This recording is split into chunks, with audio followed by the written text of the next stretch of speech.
نحمده ونستعينه ونستغفره ونؤمن به ونتوكل عليه ونعوذ بالله من شرور أنفسنا ومن سيئات أعمالنا من يهده الله فلا مضل له ومن يضلله فلا هادي له ونشهد أن لا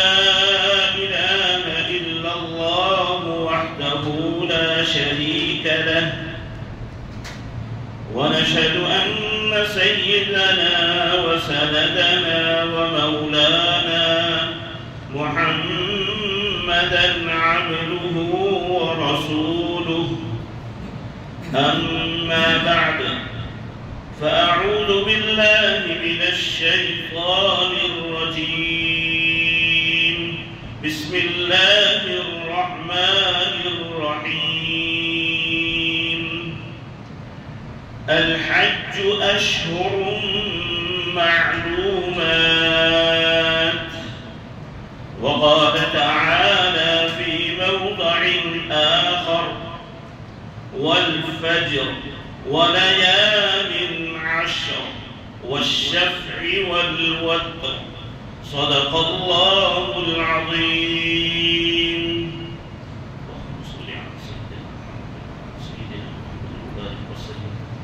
بزرگان محترم، یقیناً آپ حضرات اس بات سے واقف ہیں کہ یہ جو مہینہ چل رہا ہے وہ اسلامی مہینوں کے اعتبار سے آخری مہینہ ہے جس کو ہم ذی الحجہ کے نام سے پہچانتے ہیں. استاد محترم حضرت مفتی خلیل احمد صاحب کاوی مدد فیوزہم فرماتے ہیں کہ آج امت کا سب سے بڑا المیہ اور سب سے بڑی فکر کی بات یہ ہے کہ امت کو اسلامی مہینے اور اسلامی تاریخ کا علم نہیں ہے. آج اگر ہم کسی بچے کو بھی اٹھا کر پوچھ لیں گے، نیند میں سے بھی اٹھا کر پوچھیں گے، اس کو انگلش کی تاریخ معلوم ہے، لیکن اگر اسلامی تاریخ تو چھوڑ ہی دے، اسلامی مہینے کا نام بھی اگر پوچھیں گے تو بچے کی بات تو بہت دور کی ہے، نوجوانوں میں اور ہمارے بڑوں کو بھی اس کا علم نہیں ہوتا. یہ فکر کی بات ہے کہ جو ہمارے اسلامی مہینے ہیں جو محرم الحرام سے شروع ہوتے ہیں اور ذی الحجہ پر جس کا اختتام ہوتا ہے، اس کا علم ہمیں ہونا چاہیے. جس طریقے سے ہمیں یہ معلوم ہے کہ انگریزی مہینہ جنوری سے شروع ہو کر دسمبر پر اس کا اختتام ہوتا ہے، اس طرح ہمیں اس کا بھی علم ہونا چاہیے کہ محرم الحرام یہ ہمارا پہلا مہینہ ہے اور آخری مہینہ ذی الحجہ ہے. بزرگوں، یہ ذی الحجہ کا جو مہینہ ہے اس مہینے کے اندر علماء فرماتے ہیں کہ اس کے جو خصوصاً پہلے 10 دن ہیں وہ بڑی عظمت والے ہیں، بڑے بابرکت دن ہیں. حتیٰ کہ اللہ کے نبی صلی اللہ علیہ وسلم فرماتے ہیں کہ اللہ رب العزت کو بندوں کی عبادت ان 10 دنوں میں اتنی افضل ہے کہ اس سے زیادہ عبادت کسی اور دن کی افضل نہیں ہے رمضان کو چھوڑ کر. رمضان تو ہے ہی بابرکت مہینہ، لیکن رمضان کے بعد یہ جو 10 دن ہے عشرہ ذی الحجہ جس کو کہا جاتا ہے، پہلی تاریخ سے لے کر 10ویں تاریخ تک یہ 10 دن جو ہیں بڑی عظمت والے ہیں، بہت بابرکت دن اللہ نے ہمیں مرحمت فرمائے ہیں. اس لیے میرے عزیزوں، کہیں ایسا نہ ہو کہ یہ عظمت والے دن ہم اسی طرح گزار دیں جس طریقے سے ہم بقیہ سال گزارتے ہیں، بقیہ دن گزارتے ہیں، اسی طرح ہمارے یہ دن میں گزر جائیں. اس لیے علماء فرماتے ہیں کہ ہمارا یہ فریضہ بنتا ہے کہ ہم سب سے پہلے اس بات کو سمجھیں کہ ہمارے بابرکت دن کون سے ہیں اور اس میں کیا عمل کرنا ہے، اس میں اس دنوں کو ہمیں کس طریقے سے گزارنا ہے، اس کا علم ہمیں ہونا چاہیے. اگر اس کا علم ہوگا تو ہم اس کا صحیح استعمال کریں گے، ان دنوں کو عبادت کر کے گزاریں گے، ان دنوں کو اللہ کی رضامندی کے ساتھ گزاریں گے. بقیہ دنوں کی طرح ہم اس کو پاس نہیں کر دیں گے، گزار نہیں دیں گے. اس لیے میرے عزیزوں، حتیٰ کہ جس طریقے سے قرآن کریم کی آیت خطبے کے اندر پڑھی گئی، اللہ رب العزت قرآن کریم میں اندر اس کی قسم کھا کر ان 10 دنوں کی قسم کھائی جا رہی ہے کہ والفجر ولیال عشر، اللہ رب العزت فرماتے ہیں قسم ہے فجر کی، صبح کے وقت کی، اور قسم ہے ان 10 راتوں کی، ذی الحجہ کی 10 راتوں کی قسم کھا رہے ہیں اللہ رب العزت۔ میرے عزیزوں، سب سے پہلی بات تو یہ ہے کہ اللہ رب العزت جو بھی بات فرماتے ہیں یقیناً سچی اور اس سے زیادہ سچی بات کسی کی نہیں ہے۔ اللہ کی ساری باتیں سچی ہے اور صداقت پر مبنی ہے، لیکن پھر بھی اللہ رب العزت یہاں پر قسم کیوں کھا رہے ہیں؟ اللہ کو قسم کھانے کی کیا ضرورت؟ اللہ نے جو بات بتا دی وہ پکی اور سچی ہو گئی، قسم کھانے کی ضرورت نہیں ہے۔ قسم کھانے کی ضرورت تو ہم انسانوں کو ہے کہ اگر ہم کبھی کسی کو کسی بات پر ہمیں یعنی یہ بتانا ہے کہ یہ میری بات سچی ہے تو ہمیں قسم کھانی پڑتی ہے کہ میں نے جو بات کہی ہے وہ سچی ہے۔ بعض مرتبہ انسان کسی اپنے دوست کی، کسی اپنے جاننے والے کی بات پر بھروسہ نہیں کرتا تو وہ قسم کھا کر کہتا ہے میرے بھائی میں اللہ کی قسم کھا کر کہتا ہوں یہ سچ بات ہے، ہمیں قسم کھانی پڑتی ہے کیونکہ ہمیں اپنی بات کو سچ ثابت کرنا ہے۔ لیکن اللہ کی تو ساری باتیں سچی ہے، پھر اللہ قسم کیوں کھا رہے ہیں؟ اس لیے میرے عزیزوں، علماء یوں فرماتے ہیں، مفسرین نے اس کی تفسیر میں اس کا ذکر یوں فرمایا ہے کہ اللہ قسم اس لیے کھا رہے ہیں تاکہ انسانوں کو ان 10 راتوں کی عظمت کا پتہ چل جائے کہ یہ 10 راتیں بڑی عظمت والی ہیں، بڑی برکتوں والی ہیں۔ اس کو غفلت کے ساتھ مت گزارنا، اس کو عبادت کے ساتھ گزارنا ہے، اس کے اندر عبادتیں کرنی ہیں، اللہ کی رضامندی حاصل کرنی ہے، اللہ کی خوشنودی حاصل کرنی ہے، تب جا کر پھر اللہ رب العزت ہمارے لیے کامیابی کے پروانے سنائیں گے۔ اس لیے میرے عزیزوں، اب یہاں درمیان کے اندر ایک بات کہ اللہ رب العزت نے جو یہاں قسم کھائی ہے، تو علماء یوں فرماتے ہیں کہ قسم کھانے کے بارے میں انسان کو اس بات کا دھیان رکھنا چاہیے کہ ہمیں اللہ کے علاوہ کسی کی قسم کھانے کی اجازت نہیں ہے۔ یہ بات سمجھ لیں، ہم اس کو یعنی اپنے ذہن میں بٹھا لیں۔ پہلے تو یہ ہے کہ انسان کسی کی قسم کھائے ہی نہیں، لیکن اگر کبھی اشد ضرورت پڑ جائے، کبھی ایسی بات پیش آ جائے کہ انسان کو قسم کھانی پڑ جائے تو صرف اور صرف اللہ کی قسم کھائے۔ اللہ کی قسم کے علاوہ کسی اور کی قسم کھانے کی اجازت نہیں ہے، کیونکہ جب ہوتا یہ ہے کہ انسان کبھی کسی بات کے پریشر میں آ کر کبھی کسی کی بھی قسم کھا لیتا ہے، کبھی کہتا ہے میرے اپنے والدین کی قسم، اپنے بچے کی قسم، اگر بزنس پر کھڑا ہے، اپنے کاروبار پر کھڑا ہے، تو جب گراہک اور جب کسٹمر آتا ہے تو اس کو اپنی بات ثابت کرنے کے لیے کہتا ہے میں اپنے بزنس پر کھڑا ہوں، میرے بزنس کی قسم، میرے کاروبار کی قسم، میں نے اتنے میں مال خریدا ہے، میں آپ کو اتنے میں بیچ رہا ہوں، مجھے زیادہ نفع نہیں ہے۔ میرے عزیز علماء فرماتے ہیں قسم کھانی ہے تو اس کی قسم کھانی چاہیے جو عظمت والا ہو۔ عظمت والی ذات تو صرف اللہ کی ہے، اللہ کے علاوہ کوئی عظمت والا تو ہے نہیں، پھر ہم اللہ کو چھوڑ کر کسی اور کی قسم کیوں کھائیں؟ اس لیے علماء فرماتے ہیں کوشش یہ کریں کہ ہم قسم ہی نہ کھائیں، لیکن اگر ضرورت پڑ جائے صرف اللہ کی قسم کھائیں، کسی اور کی قسم نہ کھائیں۔ اب آگے علماء فرماتے ہیں جب ہمیں اس بات کا علم ہو گیا کہ اللہ رب العزت نے جو یہ 10 دن ہمیں مرحمت فرمائے ہیں یقیناً بڑی عظمتوں والے ہیں، تو اب ان 10 دنوں کے اندر ہمیں عبادتیں کیا کرنی ہیں؟ تو علماء فرماتے ہیں اللہ کے نبی صلی اللہ علیہ وسلم نے حدیث مبارک میں بھی ذکر فرمایا کہ ان 10 دنوں کے اندر، اس میں 10 دنوں میں سے 9 دن، کیونکہ ظاہری بات ہے کل کا جو عید کا جو دن ہے وہ عید کے دن تو روزہ رکھنے کی اجازت نہیں ہے، تو پہلے 9 دن، پہلی ذی الحجہ سے لے کر 9ویں ذی الحجہ تک، ان 9 دنوں کے اندر کوئی انسان روزہ رکھتا ہے تو ایک روزے کا ثواب 1 سال کے روزوں کے ثواب کے برابر ہوتا ہے۔ تو ذرا اندازہ تو لگاؤ اللہ کتنا کریم ہے، اللہ کتنا بڑا ہے، ہمیں ایک روزے کا ثواب نہیں دے رہا ہے، وہ کہہ رہا ہے ایک روزہ رکھو میں تمہیں پورے سال کے روزے کا ثواب دوں گا۔ کتنا بڑا اللہ ہے، اللہ کی رحمتیں تو دیکھیں، اللہ کی برکتیں تو دیکھیں، کہتا بندہ تو میرے لیے تھوڑا سا کچھ کر لے میں تجھے بہت زیادہ عطا کروں گا۔ اسی لیے کہتے ہیں من جاء بالحسنۃ فلہ عشر امثالھا، ایک کام کرے گا 10 نیکیاں، اور وہ بھی علماء فرماتے ہیں وہ 10 نیکیوں کے بارے میں وہ بھی تو امت کو سمجھانے کے لیے اللہ چاہے تو جتنا چاہے دے سکتا ہے، اس کے یہاں تو کوئی انتہا نہیں ہے، اللہ کے یہاں کوئی انتہا نہیں ہے، جتنا بندوں کو چاہے وہ دے سکتا ہے، اس کو کوئی پوچھنے والا نہیں ہے، وہ بڑی طاقتوں کا مالک ہے، جو چاہے جس کو چاہے جیسے چاہے وہ عطا فرما دے۔ اس لیے میرے عزیزو، اللہ رب العزت نے ہمیں جو دن عطا فرمائے ہیں ان کے اندر روزوں کی بڑی عظمت ہے، حتیٰ کہ اب یہ جو عرفہ کا دن جو آج کا دن ہے، عرفہ کے دن کے بارے میں تو یہاں تک آتا ہے کہ جب انسان اس دن یعنی عرفہ کے دن جب روزہ رکھتا ہے تو 2 سال کا ثواب ملتا ہے اسے، ایک اگلے سال کا اور ایک پچھلے سال کا، 2 سال روزہ رکھنے کا ثواب مل رہا ہے۔ تو اب ہوا یہ کہ پہلے دن سے ذوالحجہ سے اگر روزہ رکھنا شروع کر دیا تو 9ویں ذوالحجہ تک 9 دن ہوئے، لیکن ہمیں ثواب مل رہا ہے 10 سال کا۔ کیوں؟ کیونکہ 9 دن کے 9 روزے اور عرفہ کے روزے کے 2 سال کے ثواب مل رہا ہے، تو 10 سال کا ہمیں ثواب مل رہا ہے۔ میرے عزیزو، اللہ کا یہ کتنا کرم ہوا کہ چھوٹے سے عمل پر 1 دن کے روزے پر پورے سال کے روزوں کا ثواب دے رہا ہے، اور عرفہ کے روزے پر 2 سال کے روزوں کا ثواب دے رہا ہے۔ اس لیے علماء فرماتے ہیں کہ ان جو اوقات اللہ نے ہمیں عطا فرمایا ہے اس کو کچھ کام میں لے آئیں، اس کو ضائع نہ کریں، اس کو ویسے ہی برباد نہ کر دیں، عبادتوں کے ساتھ اس کو گزارے۔ اللہ کے نبی صلی اللہ علیہ وسلم کی سنتوں کو اتباع کرتے ہوئے اپنی زندگی کو گزارنا چاہیے۔ اس لیے علماء فرماتے ہیں جب یہ دن ہمیں ملے ہیں تو اس دنوں کی قدر اس طرح کرنی ہے جیسے اللہ نے فرمایا ہے، یہ نہیں کہ ہمارے ذہن میں جو آ گیا ہم نے وہ عمل کر لیا، کہا نہیں، ہماری زندگی کا ہر لمحہ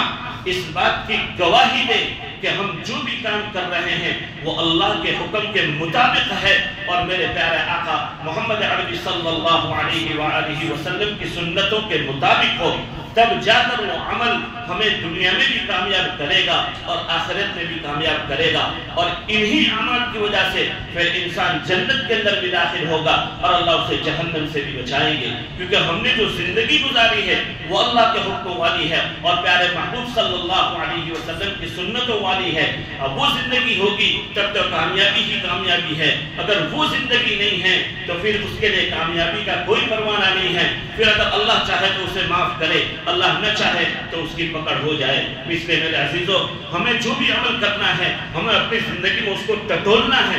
عمل کرنے سے پہلے ہمیں سوچنا ہے، ایسا نہیں کہ ہم نے عمل کر لیا پھر دیکھیں او میں نے جو کام کیا وہ تو غلط کام کر لیا، وہ اللہ کا تو وہ حکم تھا ہی نہیں، میرے محبوب کی یہ تو سنت ہی نہیں ہے۔ کہا نہیں، وہ وقت آنے سے پہلے جو بھی ہم عمل کریں، دنیا کا بھی کام ہو یا دین کا بھی کام ہو، جو بھی ہو اس کو پہلے ہم ٹٹولیں کہ میرا اللہ کا کیا حکم ہے، میرے نبی کی اس عمل کے اندر کیا سنت ہے، وہ سنت پر عمل کرتے ہوئے اگر وہ کام کریں گے تو وہ کام ہمارے لیے آخرت کے اندر جنت میں جانے کا سبب بن جائے گا۔ اس لیے میرے عزیزوں،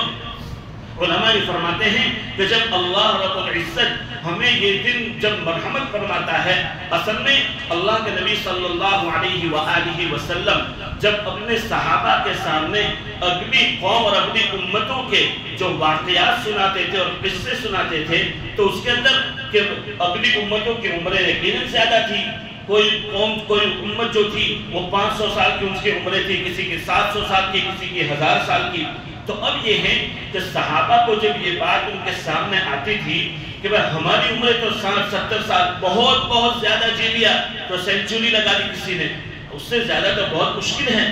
تو صحابہ کے ذہن میں یہ بات، کیونکہ صحابہ تو عبادتوں کے شوقین تھے، ثواب کے شوقین تھے، تو صحابہ کے ذہنوں میں یقیناً یہ بات آئی کہ اللہ کے نبی صلی اللہ علیہ وسلم ہماری عمریں تو بہت کم ہیں اور اگلی امتوں کی جو عمریں ہیں کوئی 500 سال، کوئی 700، کوئی 1000 سال کی زندگی گزار رہا ہے، اب جو جس کی جتنی زندگی ہوگی اس حساب سے اس کے اعمال بھی ہوں گے۔ اگر کسی کی زندگی 100 سال کی ہے تو ذرا اندازہ لگاؤ 100 سال کی عبادتیں کتنی زیادہ ہوگی، اگر کسی کی زندگی 500 سال کی ہے اس کی عبادتیں کتنی ہوگی، 1000 سال کی عمر ہے اس کی عبادتیں کتنی زیادہ ہو جائے گی۔ تو صحابہ کہتے ہیں کہ ہماری عمر 60، 70، 80 سال کی عمر ہے، ہمارے تو اتنے اعمال بھی نہیں ہیں، تو وہ اگلی امتوں کے جنت کے درجات کتنے بڑے ہوں گے کہ ہم تو پیچھے رہ جائیں گے۔ تو اللہ کے نبی صلی اللہ علیہ وآلہ وسلم نے فرمایا کہ اسی وجہ سے تو اللہ نے خاص طور پر اس امت کو کچھ دن ایسے مرحمت فرمائے ہیں کہ اگر انسان ان دنوں کو عبادت کر کے گزارے تو اگلی امتوں کی عبادت سے بھی وہ آگے بڑھ سکتا ہے. اس نے فرمایا جس طریقے سے رمضان المبارک کے اندر شب قدر کی عبادت کے بارے میں جو آتا ہے کہ اگر کوئی شب قدر پالے تو گویا 1000 مہینے اس نے عبادت کی، ایک رات کی عبادت اللہ 1000 مہینوں کی عبادت کی ثواب دے رہا ہے. تو میرے عزیزو ذرا سوچو، اگر کسی کی 60 سال کی زندگی ہے، اس 60 سال کی زندگی کے اندر 15 سال شروع کے بچپنے کے نکال دو، اب 16 سے لے کر 60 گویا 45 سال کی جو اس کی زندگی ہے، اس 45 سال کی زندگی کے اندر اگر ہر سال اگر وہ شب قدر اس کو ملتی رہے تو کتنا بڑا اس کا ثواب ہو جائے گا. سال ہر سال کا اس کا ثواب لکھا جائے گا، اس کے نامہ اعمال میں تو نیکیاں ہی نیکیاں ہوگی. اس لیے فرمایا اللہ نے اس امت کی خصوصیت کے اندر رکھا ہے، صرف اسی امت کو اللہ نے یہ دن اور یہ راتیں مرحمت فرمائی ہے کہ انسان اس کو عبادت کر کے گزارے. تو جو جس طریقے سے شب قدر کے اندر عبادت کرنے کا جو ثواب اللہ نے رکھا ہے، ان 10 راتوں کے اندر عبادت کا وہی ثواب ہے. تو ذرا اندازہ تو لگاؤ، ایک شب قدر رمضان میں ہے اور یہ عشر ذی الحجہ کی جو 10 راتیں جو آتی ہیں کہ ان کے اندر اگر انسان عبادت کر کے گزار دے گا تو کتنے ثواب اور کتنے اجر اس کے نامہ اعمال کے اندر جمع ہو جائیں گے. میرے عزیزو اس لیے ہمیں اپنے وقت کو ضائع نہیں کرنا. پتہ نہیں ہماری زندگی کا اختتام کہاں پر ہو جائے، زندگی کا اختتام کسی کو پتہ نہیں ہے. ابتدا پتہ ہے، اختتام کا کسی کو علم نہیں ہے. ابتدا تو یہ ہے کہ بھائی فلاں تاریخ کو، فلاں دن کو، فلاں وقت میں، فلاں جگہ پر میں پیدا ہوا، سب کو معلوم ہے. لیکن کب مرنا ہے، کہاں مرنا ہے، کیسے مرنا ہے، کسی کو پتہ نہیں ہے. تو علماء فرماتے ہیں جب ہمیں اپنی پیدائش کا علم ہے لیکن ہمارے اختتام کا، وفات کا ہمیں علم نہیں ہے، تو اب ہمیں یہ کرنا ہے کہ وفات بھی ہماری ایسی آئے کہ لوگ رشک کرتے رہ جائیں. ہمیشہ اپنی زندگی عبادتوں کے اندر ہو، ہمیشہ اپنی زندگی اللہ کے حکم کے مطابق ہو. اللہ کے نبی خاتم النبیین والمرسلین محمد عربی صلی اللہ علیہ وسلم کے سنتوں کے مطابق اگر زندگی ہوگی تو ہماری موت بھی اچھی ہوگی، ہماری قبر کے حالات بھی اچھے ہوں گے، ہمارے آخرت کے حالات بھی اچھے ہوں گے، حتیٰ کہ ہم جنت الفردوس تک پہنچ جائیں گے انہی اعمال کی وجہ سے. اس لیے میرے عزیزوں اللہ نے جو زندگی ہمیں مرحمت فرمائی ہے اس زندگی کو کام کی زندگی بنانا ہے. اب ہم یہ سوچتے ہیں، انسان کے ذہن میں یہ بات آتی ہے کہ چلو ٹھیک ہے ہمیں عبادت تو کرنی ہے لیکن ساتھ میں ہمیں اپنا گھر بھی چلانا ہے، اپنا کاروبار بھی کرنا ہے، اپنی کھیتی باڑی بھی کرنی ہے، ہر چیز کو ساتھ میں لے کر چلنا ہے. تو علماء فرماتے ہیں ہمیں ان چیزوں کو چھوڑنا نہیں ہے. ایسا نہیں کہ سب کچھ چھوڑ دو، جس طریقے سے پہلے اگلی قوموں میں رہبانیت کا جو عام رواج تھا کہ لوگ سب کچھ چھوڑ چھاڑ کر جنگلوں میں چلے جاتے، عبادت کر کے اپنی زندگی گزارتے، نہیں اپنے گھر کا پتہ، نہ اپنے بچوں کا پتہ، کسی کا پتہ نہیں، سب کچھ چھوڑ چھاڑ کر رہبانیت اختیار کر لیا. کہ ہمیں یہ کام نہیں کرنا، امت محمدیہ کے لیے یہ کام نہیں ہے. امت محمدیہ تو اپنے گھر میں رہ کر، اپنے ماحول میں رہ کر، اپنے یہاں رہ کر اس طریقے کی زندگی گزارے کہ پھر اللہ رب العزت بھی ہم سے راضی ہو، ہمارے محبوب صلی اللہ علیہ وسلم بھی ہم سے راضی ہو. میرے عزیزو زندگی کی اور آخرت کی کامیابی ہی اسی وقت ہوگی جب اللہ بھی راضی ہو اور اللہ کے نبی بھی ہم سے راضی ہو. ان کی رضامندی میں اگر ہماری زندگی ہوگی پھر دنیا اور آخرت کے اندر ہمیں کامیابی ہوگی، اور ایسی جگہ سے ہمیں کامیابی اور ہمارے کام بنیں گے کہ انسان کا ذہن اس کو تصور میں نہیں لا سکتا. کیونکہ جب ہماری زندگی سنتوں والی ہو گئی، ہماری زندگی اللہ کے حکموں والی ہو گئی، پھر اللہ رب العزت نے ہمیں ایسی جگہ سے کامیابی عطا فرمائی کہ انسان سوچ نہیں سکتا. ہم اللہ والے لوگ بڑے لوگوں کے بارے میں سنتے ہیں کہ کبھی کبھی یعنی ان کے اس طریقے سے کام میں وہ کہتے ہیں اپنے بیانوں کے اندر کہ مجھے گمان میں بھی نہیں تھا، میرا گمان میں یعنی ذرہ برابر اس کا تصور نہیں تھا، لیکن اللہ نے ایسی جگہ سے میری مدد کی کہ بس سوچو ہی مت. یہ کیوں ہوا؟ کیونکہ ان کی زندگی اللہ کے حکموں پر تھی، ان کی زندگی نبی کی سنتوں کے مطابق تھی. جب وہ اللہ کے اپنے حکموں کو پورا کرنے کی وجہ سے اپنے نیک بندوں کی کام کاج کو پورا کرتا ہے تو وہی اللہ ہمارے بھی کام بنائے گا، وہی اللہ ہماری بھی بگڑی بنائے گا، جب کہ ہماری زندگی بھی اللہ کے حکموں کے مطابق ہو اور ہماری زندگی بھی نبی کی سنتوں کے مطابق ہو، اور نبی کی سنتوں کو ہماری زندگی کا ہم حصہ بنائیں گے پھر ہمارے بھی کام بنیں گے، ہماری بھی دنیا بنے گی، ہماری بھی آخرت بنے گی۔ اور میرے عزیزو، ہر کوئی چاہتا ہے کہ دنیا بھی بن جائے اور آخرت بھی بن جائے، تو دنیا اور آخرت تو اسی وقت بنے گی نا جبکہ ہماری زندگی بھی اللہ کے حکم والی ہوگی، جبکہ ہماری زندگی بھی نبی کے سنتوں کے مطابق ہوگی، تبھی جا کر تو ہم دنیا میں بھی کامیاب ہوں گے اور آخرت میں بھی کامیاب ہوں گے۔ ہمیں چاہیے کامیابی دونوں جہاں میں، اور اگر ہماری زندگی میں اللہ کا حکم نہ ہو، اگر ہماری زندگی میں نبی کی سنتیں نہ ہوں، اگر ہماری زندگی میں وہ اعمال نہ ہوں جو اعمال صحابہ نے کیے ہوں، اگر وہ اعمال ہماری زندگی میں نہ ہوں، تو پھر وہ کامیابی کس طرح مل سکتی ہے میرے عزیزو؟ اس وقت پھر کامیابی کا ملنا مشکل ہے، پھر کامیابی نہیں ہو سکتی، پھر ہمیں بہت مشکلوں کا سامنا کرنا پڑ سکتا ہے۔ اس لیے ہم اپنے ابھی سے ہمیں اس بات سے تہیہ کر لیں کہ جو بھی ہماری زندگی ہوگی، چاہے ہماری ایک دن کی زندگی ہو، ایک سال کی زندگی باقی ہو یا 10 سال کی زندگی باقی ہو، جو بھی زندگی باقی ہو، ہم اپنی زندگی کو اللہ کے حکم کے مطابق گزاریں گے، اللہ کے نبی صلی اللہ علیہ وسلم کے حکم کے مطابق گزاریں گے۔ تو میرے عزیزو، یہ 10 دن جو اللہ رب العزت نے ہمیں مرحمت فرمائے ذوالحجہ کے، وہ بڑی عظمت والے اور بڑے بابرکت ہے۔ اب آخر میں جو عرفہ کا جو دن اللہ نے ہمیں مرحمت فرمایا، آج کا دن میرے عزیزو، وہ ان تمام دنوں میں سب سے افضل دن ہے۔ علماء فرماتے ہیں آج کا جو عرفہ کا جو دن ہے وہ مغفرت طلب کرنے کا دن ہے۔ آج عرفہ کا جو دن ہے اللہ سے معافی مانگنے کا دن ہے، کیونکہ آج وہ دن ہے اللہ رب العزت لاکھوں مسلمانوں کو جہنم سے چھٹکارا دے کر ان کے لیے جنت کا فیصلہ فرمائیں گے۔ یہ بڑا مبارک دن اللہ نے ہمیں مرحمت فرمایا ہے، کیونکہ جب عرفہ کے اندر حاجی لوگ جب عرفہ میں جاتے ہیں، وقوف عرفہ جب ہوتا ہے تو وقوف عرفہ کے اندر حاجی جو دعائیں کرتے ہیں، ان دعاؤں کے اندر اللہ رب العزت ایسا ان کو ایسا مست بنا دیتا ہے کہ وہ اللہ کے سامنے گر گرا کر ایسے دعائیں کرتے ہیں کہ وہ جب واپس لوٹتے ہیں، جب اپنے گھروں کو آتے ہیں تو اس کے بارے میں بتاتے ہیں تو وہ اس طرح لوٹتے ہیں گویا ان کے نامہ اعمال میں کوئی گناہ ہی باقی نہیں رہا، گویا ایک بچہ ابھی پیدا ہوا ہے جس کے نامہ اعمال میں کوئی گناہ ہی نہیں ہے۔ اس طریقے سے انسان وہاں سے حج کر کے واپس ہوتا ہے۔ تو میرے عزیزو، جو لوگ وہاں لاکھوں کی تعداد میں عرفہ میں پہنچے ہیں، آج وہ تو اللہ سے معافی طلب کر لیں گے، ہم کہیں رہنے جائیں، اس لیے ہمیں بھی کوئی ایسا نہیں ہے کہ اللہ سے انہی کی مغفرت کریں گے، اللہ تو سب کی مغفرت کرنے والے ہیں، چاہے ہم دنیا کے کسی بھی کونے میں بیٹھے ہوں، اللہ کے سامنے گر گرا کر، اللہ کے سامنے 2 آنسو نکال کر ہم ہاتھ اٹھا کر اللہ سے مانگ لیں گے، وہ اللہ رب العزت ہمیں دینے والا ہے، وہ اللہ رب العزت ہمیں مغفرت عطا کرنے والا ہے۔ جو اللہ صحابہ کی زندگی بنا سکتا ہے اور وہ اللہ ہماری بھی زندگی بنائے گا، جو اللہ حاجیوں کی مغفرت دے سکتا ہے وہی اللہ ہمیں بھی مغفرت دے سکتا ہے۔ شرط یہ ہے ہم اللہ والی زندگی کو گزارنے والے بن جائیں، اللہ کے نبی صلی اللہ علیہ وسلم کی سنتوں کے مطابق اپنی زندگی گزارنے والے بن جائیں۔ جب وہ زندگی ہوگی اللہ ہمیں دنیا میں بھی کامیاب فرمائیں گے اور اللہ ہمیں آخرت میں بھی کامیاب فرمائیں گے۔ آخر 1-2 منٹ، آج کی رات جو ہے جس کو کہا جاتا ہے کہ بھائی